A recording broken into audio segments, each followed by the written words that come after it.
Today you are going to dive into the chilling story about one of the most notorious Russian serial killers, Alexander Pichushkin.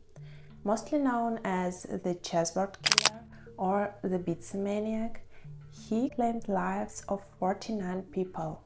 However, I must warn you, the story you are going to hear is not for the faint of heart. You will hear about the childhood and youth of the maniac and about all his crimes. Actually, when you hear the whole story, you might even begin to empathize with this little poor boy who turned into the ruthless killer. So, let's dive in. Alexander Yuryevich Pichushkin faced a challenging childhood. He was born on April 9, 1974 in Mytishi, Moscow region, USSR. His father left the family when he was just a year old, and his upbringing was taken care of by his mother and grandfather.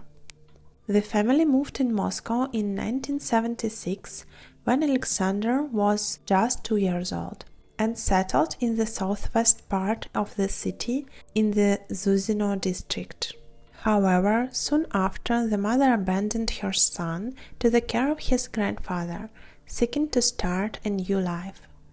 Following an accident on a playground at the age of 4, where Alexander suffered a traumatic brain injury, there were noticeable changes in his behavior. He became less sociable and emotionally withdrawn. The injury also affected his speech and later impacted his writing skills. In school, he confused sibilants, often writing S instead of sh. Starting his education in a regular school, he faced problems due to his defects, leading to mockery from classmates and humiliation by teachers. Because of this, he was transferred to a speech therapy boarding school under the school's pressure. However, he didn't like studying there, feeling burdened in the boarding school. Alexander lacked physical strength and couldn't stand up for himself. Among aggressive children from disadvantaged families, there were those with serious defects and mental disorders. Pichushkin withdrew into himself after a traumatic brain injury, leading to disruption in his writing and speech. Experts note that damage to the frontal and temporal lobes of the brain, which he suffered, is associated with aggressive behavior. Specialists argue that a higher level of diagnosis and scientific awareness in the USSR at that time could have prevented his future actions. However, in the crumbling USSR, the study of speech and writing disorders was on its early stages, and attention to children's issues was limited. The current main hypothesis of psychiatrists is that Pichushkin had dyslexia and dysgraphia. Blame for the events from 1996 to 2006 can be attributed to Pichushkin's family, boarding school, and doctors. The grandfather who replaced Pichushkin's father actually encouraged the teenager to engage in sports, but also expressed concerns that Pichushkin's talents were being wasted due to lack of domestic activities. The boarding school he attended was focused on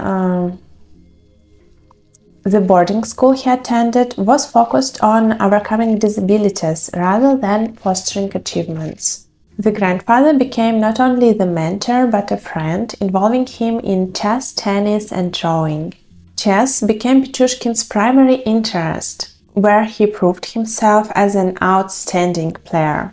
His grandfather, a war veteran, was the main support for that boy. In his teenage years, Pichushkin continued to be subjected to bullying from ordinary school children. But the most significant event was an emotional blow in 1988. His grandfather began living with another woman and told him it was time to return to his mother. This act caused a deep emotional wound, with Pichushkin viewing it as a betrayal. From that point on, returning home, he felt like an outcast, as all his mother's love was now directed towards his stepsister and her new husband. Since then, Alexander harbored resentment towards the world. Outwardly, he remained a loving and obedient boy, but internally, he justified his mother's actions. He desperately wanted to be liked by his close ones, and occasionally he succeeded. One day, his mother even bought him a moped. However, after an hour of riding, he returned beaten and without the moped. Growing up, Alexander transformed from a reserved boy into an aggressive teenager. He began attacking weaker peers, threatening them. Teachers received complaints about him physically assaulting younger students, especially being cruel to him. Rage outbursts started at the age of 15, yet no one suggested sending him to a psychologist. After leaving the boarding school, he enrolled in a construction vocational school where he actively sought attention, portraying himself as a superhero. However, his relationships with girls never progressed beyond flirting. Pichushkin's mother couldn't recall him having a girlfriend, but she remembered a handsome classmate who left him a note ending with kisses. She emphasized his inclination towards older men, particularly when playing chess with them in Bitsa Park, attributing it to his unfulfilled need for paternal love. The turning point came with his conscription into the army. Directed for evaluation in a psychiatric hospital, he was deemed unfit due to psychopathy. After this, his mother noticed changes in his behavior, but didn't believe in the necessity of treatment, rejecting the warnings from the doctors. Upon returning from the army, he started experimenting with alcohol, often falling into binges, dealing with challenging moments. In 1992, influenced by the coverage of Chikatilo's case, another serial killer, Pichushkin began collecting newspaper clippings and wearing a checkered shirt. When Chikatilo was convicted, Pichushkin declared himself as the most dangerous criminal in the USSR, planning to surpass the notorious Rostov Ripper. Alexander was considering the possibility of committing crimes with his classmate, Mikhail Adichuk. He was actively participating in discussing their first victim. However, when Mikhail started to disagree and reject this idea, he became the object of Pichushkin's interest. Planning the murder of his friend, Pichushkin carefully prepared for 3 months. In July 1992, he suggested a walk in Bitsa Park to Mikhail, where he attacked and killed him. This first murder marked the Pichushkin's criminal career. Mikhail's body was never found. Pichushkin remained unperturbed by investigators, denying his involvement in his friend's disappearance. After his initial crime, Pichushkin remained silent for a long 9 years, partially due to concerns about being pursued by law enforcement. However, in these years he realized lack of physical strength for committing further crimes. Thus, he actively engaged in training, using his grandfather's pull-up bar, practicing Eastern martial arts, but at the same time deepening his involvement with alcohol. Alcohol fueled constant family conflicts. He insulted his mother, fought with his sister's husband, often attracting police attention and occasional isolation. Working as a laborer, his colleagues avoided him. And actually, he had no close friends at all. In his free time, he devoted himself for his pets, especially the dog, whom he cared for until his demise. After burying his dog in Bitsa Park, he later used it as a pretext to lure his victims into the same location. Pichushkin targeted vulnerable victims, including the elderly, disabled, women, and local alcoholics. Before the act, he sought to learn as much as possible about his victims, deriving pleasure from questioning them about their dreams and life plans, fully aware that these aspirations would never come to fruition. The so-called chess series began for Alexander Pichushkin from 2001 to 2006. In May 2001, his second victim was 52-year-old Yevgeny Pronin. That day, he was celebrating his release from the isolation ward with a friend who had been jailed for stabbing his roommate. Pichushkin, returning from the dentist, noticed Pronin offered him a drink in Bitsa Park and thoroughly intoxicated him. Making sure he could hardly stand, Pichushkin led him to a sewer manhole and pushed him down. Yevgeny died suffocating in the sewage. When Pichushkin returned home, he took out the game of 15, or 15 puzzle, and stuck paper with numbers 1 and 2 on 2 cells, representing his first victim Mikhail and the recent victim Yevgeny Pronin. The beginning of the series was laid out.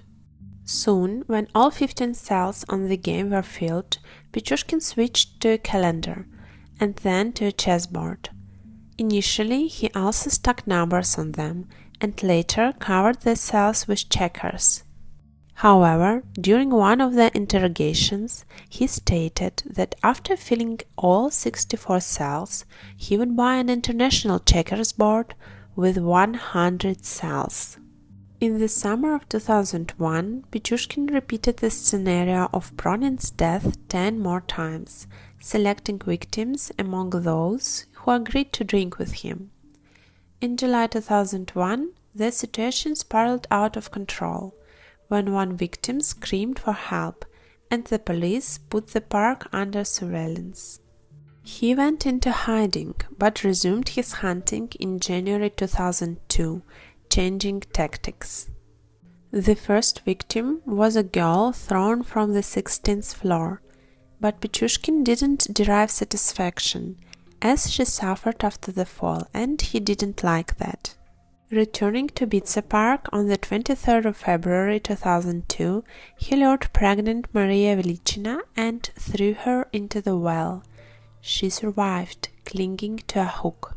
After a similar incident where the victim survived, from March 2002, Pichushkin decided to kill people before dumping them into the well.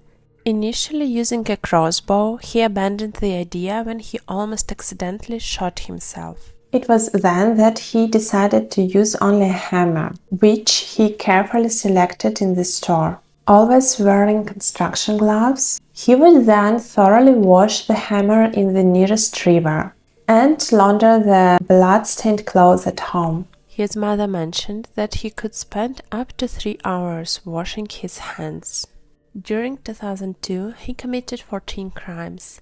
In November 2003, his third victim survived but suffered memory loss, becoming disabled.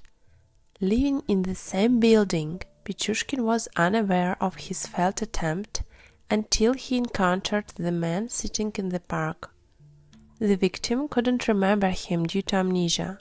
Until the end of 2005, neither the police nor the prosecutor's office suspected a serial criminal. His method of disposing the bodies through sewer manholes and erasing traces kept the disappearances classified as missing persons cases. Most bodies ended up in the sewage facilities. However, more than 29 bodies weren't investigated until Pichushkin's capture. In prison, Pichushkin recalled once saving a woman from 2 men attempting sexual assault. Though his motives remain unclear, he intervened and incapacitated the attackers. But later he realized the woman could potentially testify against him, so he killed her as well. By 2005, Pichushkin's body count exceeded 40 victims. He changed tactics, leaving bodies at the crime scenes and inserting sticks or bottles into the head wounds to muffle any sounds. Despite survivors' attempts to report attacks to the police, their stories were disregarded. Relatives and friends noticed their loved ones with Pichushkin, but their reports were ignored. Bodies in Bitsa Park became alarmingly frequent, with some victims missing body parts. Pichushkin's murders became more frequent and the intervals between murders became shorter every year. His murders escalated in late 2005, taking 7 lives in just 2 months and 10 throughout the year. Nicknamed the Bitsa Maniac, he gained wide fame and even enjoyed following the news about himself. Despite police efforts, Pichushkin evaded arrest by remaining vigilant for any signs of suspicion. The park raids continued in February 2006. One man was apprehended but only feared being robbed. A month later, police mistook a man with a woman carrying a hammer, which he claimed was for self-defense. Pichushkin, angered by the false reports of his capture, felt driven to continue. Chance often plays a role in catching serial killers, as with Pichushkin's final victim, Maria Moskaleova, who knew him well. She willingly joined him for a nighttime walk in the park, leaving her son a note with Pichushkin's phone number. Having learned about police surveillance and sealed wells in the park, Pichushkin resorted to killing Maria with a hammer. Arrested at home, he admitted, "If they hadn't caught me, I would have continued. You saved many lives by catching me." In addition to the chessboards, police officers found newspaper clippings about Chikatilo and his crimes, and a hammer which became the main evidence. Initially, Pichushkin denied the crimes, but then began to talk after drinking the glass of vodka. He was charged with 52 crimes, but claimed to have killed 63 people, although only 48 were proven. He confessed that he killed for pleasure and felt inspired at the sight of carnage. During the trial, Pichushkin criticized law enforcement officers and bragged that he killed for pleasure, not for sexual satisfaction like Chikatilo. His trial began on October 29, 2007. Before the verdict was announced, he said, "Hundreds of people decide the fate of one person, while I alone decided the fate of 63 people. I was the prosecutor, the jury, the court, the executioner. I performed all your functions. I alone decided who would live and who would not. I was almost like a god. Do you feel the difference?" In October 2007, the court sentenced Pichushkin to life imprisonment, combined with compulsory psychiatric treatment. Alexander repeatedly contested the court's verdict, filed complaints, and demanded a reduction of his sentence to 25 years. However, his request was denied and he was transferred to the maximum secured colony called the Polar O. So, this is it for today, guys. Tell me in comments, how do you find this story? What do you think about Pichushkin's childhood? Please engage in the comments. It will really help my channel to grow. And check out the Spilling Salt podcast. I already have the first episode when I read your stories, chilling, strange, horror, or just mystical. And don't forget to subscribe.